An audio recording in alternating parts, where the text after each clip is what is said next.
Presenting Mongols.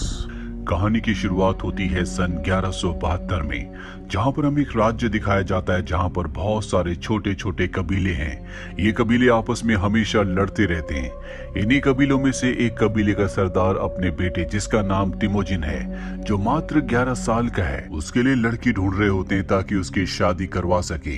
वो लड़की ढूंढने के लिए अपने एक दोस्त के कबीले में जाते हैं, जहां पर वो अपने दोस्त से मिलते हैं। यहाँ पर तिमोजिन की मुलाकात एक लड़की से होती है जिसका नाम बोरते होता है। बोरते तिमोजिन से पूछती है कि तुम यहाँ पर क्या करने के लिए आए हो। तिमोजिन बताता है कि मैं अपनी शादी के लिए लड़की ढूंढने के लिए यहाँ पर आया हूँ। बोरते कहती है फिर तुम्हें मुझसे शादी कर लेनी चाहिए। ये कहकर वो वहां से चली जाती है। अगली सुबह तिमोजिन के सामने बहुत सारी लड़कियां पेश की जाती है, क्योंकि उसे इनमें से एक को चुनना होगा और वो इनमें से बोरते को ही चुनता है, जिसके बाद इनकी शादी कर दी जाती है। पर यहाँ कबीले के कुछ रीति रिवाज हैं जिसके मुताबिक ये शादी के 5 साल बाद ही एक दूसरे के साथ रह सकते हैं, क्योंकि अभी ये दोनों के दोनों छोटे हैं। तिमोजिन जाने से पहले बोरते को अपना एक लॉकेट देता है और कहता है कि मैं जल्दी तुम्हारे पास आऊंगा। इसके बाद वो अपने पिता और उनके साथियों के साथ यहाँ से निकल जाता है। सफर लंबा होता है, इसलिए रास्ते में ये एक जगह आराम करते हैं। इनसे कुछ ही दूर एक और कबीला होता है जो वहाँ पर आराम कर रहा होता है। वो कबीले वाले तिमोजिन के पिता के लिए दूध का एक प्याला भेजते हैं। ये इस बात का संकेत होता है कि आपस में दोस्ती चाहते हैं। तिमोजिन के पिता भी बदले में उन्हें दूध का प्याला भिजवाते हैं। इसके बाद तिमोजिन के पिता दूध का प्याला पीने वाले होते हैं कि उनका साथी कहता है कि पहले आपको इसे किसी और को पिलाना चाहिए, पर तिमोजिन के पिता उसकी बात नहीं मानते। वो दूसरे कबीले वालों का भरोसा जीतना चाहते हैं, इसीलिए वो सारा का सारा दूध पी लेते हैं। और इसके बाद जब वो घोड़े से थोड़ा सा आगे जाते हैं तभी वो घोड़े से गिर जाते हैं। उनकी मृत्यु हो जाती है। इसका मतलब ये है कि दूध के प्याले में जहर था। अब यहाँ पर तिमोजिन के पिता के जितने भी लोग होते हैं वो उनकी बॉडी को यहीं छोड़कर चले जाते हैं, क्योंकि उनकी खुद की जान को खतरा होता है। वहीं तिमोजिन के पिता का जो लेफ्टिनेंट होता है वो तिमोजिन के पिता के सभी जानवरों पर और साथ ही उनके लोगों पर अपना अधिकार स्थापित कर देता है।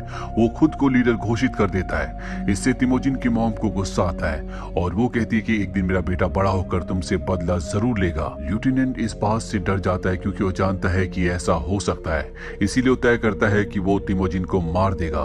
लेकिन यहाँ पर रिवाज होता है कि छोटे बच्चों को और औरतों को नहीं मारा जाता।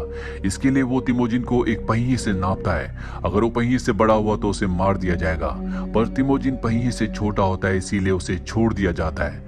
पर जाने से पहले लेफ्टिनेंट कहता है कि मैं अगले साल दोबारा आऊंगा और तिमोजिन को मार दूंगा। और अब तिमोजिन के पास 1 साल है, क्योंकि 1 साल बाद वो पहिए से बड़ा हो जाएगा। उसे अपनी जान बचाने के लिए यहाँ से जाना होगा, इसीलिए बर्फीली ठंड में वो यहाँ से निकल जाता है। उसे अपने पिता की एक बात याद आती है, जब उसके पिता ने उसे बताया था कि पहाड़ों के ऊपर उनके देवताओं के मंदिर हैं जो उनकी रक्षा करते हैं। अब तिमोजिन को एक झील पार करनी होती है जो बर्फ से पूरी तरह से जमी होती है, और जब वो उसे पार कर रहा होता है तभी बर्फ टूट जाती है, वो पानी के अंदर गिर जाता है। इससे पहले कि उसकी जान जाती, यहाँ पर एक बच्चा आकर उसे बचा लेता है और अपने साथ ले जाता है, जहाँ पर उसका एक भाई भी होता है। अभी तिमोजिन को दूध का एक प्याला देते हैं जिसमें ये अपना रक्त डालते हैं और तिमोजिन से कहते हैं कि तुम इसे पी लो। तिमोजिन उसे पी लेता है, जिसके बाद ये कहते हैं कि अब तुम हमारे ब्लड ब्रदर हो, यानी कि हम तीनों भाई हैं। धीरे धीरे वक्त बीता और कई महीने बीत जाने के बाद लेफ्टिनेंट एक बार फिर से तिमोजिन को ढूंढ लेता है। वो उसे बंदी बनाकर अपने साथ ले जाता है और एक बार फिर से पहिए से उसकी लंबाई नापी जाती है, लेकिन अब भी तिमोजिन छोटा होता है। पर लेफ्टिनेंट तय करता है कि अब वो उसे छोड़ेगा नहीं, जब तक वो बड़ा नहीं हो जाता वो उसे बंदी बनाकर अपने साथ रखेगा। वो तिमोजिन के गले में हमेशा लकड़ी का एक फंदा बनाकर रखता है। यहीं पर एक आदमी होता है जो हमेशा तिमोजिन को खाना खिलाता है, उसका ध्यान रखता है, उसके जख्मों को साफ करता है। दरअसल ये चाहता है कि तिमोजिन यहाँ से निकल जाए, लेकिन ये उसे ऐसे नहीं निकाल सकता क्योंकि हमेशा लोग आसपास होते हैं। लेफ्टिनेंट कई बार उसकी हाइट नापता है, लेकिन तिमोजिन अब भी छोटा होता है। एक दिन यहाँ पर बहुत जोर से बारिश होती है, सब अपने अपने खेमों में चले जाते हैं और उस दिन उस आदमी को मौका मिल जाता है। वो तिमोजिन को आजाद कर देता है, कहता है कि तुम यहाँ से निकल जाओ।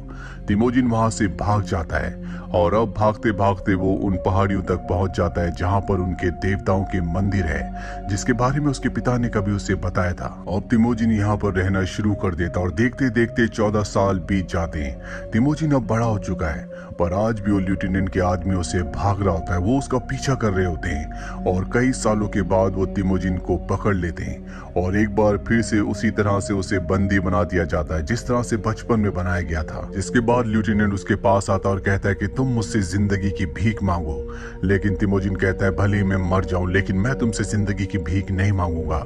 इससे लेफ्टिनेंट को गुस्सा आता है और कहता है कि अब मैं तुम्हें तड़पाऊंगा। इसके बाद वो उसके साथ अत्याचार करना शुरू कर देता है। एक रात को कबीले के सभी लोग जब जश्न मना रहे होते हैं तो लेफ्टिनेंट तिमोजिन के पास नशे की हालत में आता है। तिमोजिन इस बात का फायदा उठाकर उस पर हमला करके उसे मार देता है और इस जगह से भाग जाता है। यहाँ से भागने के बाद सबसे पहले वो उस लड़की के पास जाता है जिसे बचपन में उसने लॉकेट दिया था, जिससे उसकी शादी हो गई थी, जिसका नाम बोर्ते है। वो बोर्ते को लेकर अपनी मॉम और अपनी बहन के पास वापस आ जाता है, जहाँ पर वो अपने परिवार के साथ खुशी खुशी रहना शुरू कर देता है। पर एक दिन दूसरे कबीले वाले इनके ऊपर हमला करते हैं और यहाँ से बोर्ते को उठाकर ले जाते हैं। दरअसल इस कबीले का सरदार जब छोटा था तो तिमोजिन के पिता ने इनके कबीले के ऊपर हमला किया था और इस सरदार की मॉम को उठाकर ले गया था। तब इस बच्चे ने कसम खाई थी कि जब ये बड़ा हो जाएगा तब ये बदला लेगा और इसीलिए तिमोजिन की पत्नी को यानी कि बोर्ते को उठाकर ले गया है। अब वो किसी भी तरह से अपनी पत्नी को वापस पाना चाहता है, पर तिमोजिन के पास इतनी बड़ी सेना नहीं है, ना ही उसके पास इतनी शक्ति है कि वो सरदार के साथ उसके कबीले के साथ जंग लड़ सके। इसीलिए वो अपने बचपन के उन भाइयों के पास जाता है जिनमें से एक ने उसे झील के अंदर से निकाला था और उसके बाद दूध पिलाकर कहा था कि हम तीनों अब भाई हैं। उसका भाई कहता है कि हम उस कबीले से लड़ नहीं सकते, वो बहुत ही शक्तिशाली है, इसके लिए हमें 1 साल चाहिए। तिमोजिन उनकी बात मान जाता है, जिसके बाद ये 1 साल तक लगातार अभ्यास करते हैं और 1 साल के अभ्यास के बाद ये उस कबीले से लड़ने के लायक हो जाते हैं। ये उस पूरे कबीले पर हमला करते हैं और उस जंग को जीत जाते हैं। पर जब तिमोजिन अपनी पत्नी के पास जाता है तो उसे पता चलता है कि उसकी पत्नी बोर्ते अब उस कबीले के सरदार के बच्चे की मां बनने वाली है। लेकिन तिमोजिन अपनी पत्नी बोर्ते से बहुत प्यार करता है, इसीलिए वो उसे अपना लेता है। साथ ही इस जंग को जीतने के बाद उन्होंने जितना भी सामान लूटा होता है वो सब लोगों में बांट देता है। इससे इस जीते हुए कबीले के सभी लोग तिमोजिन के साथ शामिल हो जाते हैं और अब तिमोजिन का खुद का अपना एक कबीला है। वो सब लोग उससे बहुत प्यार करते हैं। ये देखकर तिमोजिन के भाई के अंदर उसके प्रति जलन की भावना पैदा हो जाती है और एक दिन तिमोजिन के भाई के लोग तिमोजिन के घोड़ों को चुरा रहे होते हैं। तभी तिमोजिन के लोग वहां पर आ जाते हैं और वो घोड़े चुराने वाले लोगों में से एक आदमी को तीर मारते हैं जो घोड़े पर भाग रहा होता है। वो आदमी वहीं पर गिर जाता है और जब ये उस आदमी को देखते हैं तो ये तिमोजिन का बड़ा भाई होता है, यानी कि उन 2 भाइयों में से बड़ा भाई। और जब ये उसके छोटे भाई को पता चलता है कि तिमोजिन के लोगों ने उसके बड़े भाई को मारा है तो वो तिमोजिन से बदला लेने की ठान लेता है। वो आसपास के सभी कबीलों से हाथ मिला लेता है ताकि तिमोजिन के ऊपर हमला कर सके, उसे हरा सके। तिमोजिन जानता है कि वो इस जंग को नहीं जीत सकता, इसीलिए वो अपने कबीले में जितनी भी औरतें और बच्चे होते हैं उन सबको यहाँ से जाने के लिए कहता है ताकि वो सुरक्षित जगह पर पहुंच जाए। और अब तिमोजिन उनका मुकाबला करता है। तिमोजिन इस जंग को हार जाता है, जिसके बाद तिमोजिन को बंदी बना लिया जाता है। और तिमोजिन का भाई उसे मारता नहीं है बल्कि उसे एक दूसरे कबीले को दे देता है जो तिमोजिन को यहाँ से बंदी बनाकर एक शहर में ले जाते हैं ताकि उसे बेच सकें। पर तिमोजिन को कई दिनों तक कोई नहीं खरीदता। एक दिन वहां पर एक राजा आता है जो तिमोजिन को खरीद लेता है और अपने शहर के बीचों बीच पिंजरे में कैद कर देता है। यहाँ पर सब के सब लोग तिमोजिन के ऊपर हंसते हैं। यहीं पर एक बुद्धिस्ट मॉन्क भी होते हैं जो बार बार तिमोजिन के पास आते हैं और उससे बात करते हैं, जिससे उन्हें पता चलता है कि तिमोजिन के अंदर बहुत पोटेंशियल है, वो आगे चल के कुछ बड़ा काम करेगा। तिमोजिन एक दिन अपना बोन लॉकेट उस मॉन्क को देता है। ये वही लॉकेट होता है जो उसने बचपन में अपनी पत्नी को दिया था और कहता है क्या तुम इसे मेरी पत्नी तक पहुंचा सकते हो। मॉन्क कहता है मैं पहुंचा दूंगा, लेकिन वादा करो कि जब भी तुम इस जगह पर कब्जा करोगे तो यहाँ पर जो हमारे लोग हैं यानी कि जितने भी मॉन्क्स हैं तुम उन्हें हमेशा के लिए अलग कर दोगे, उन पर किसी तरह का जुल्म नहीं होने दोगे।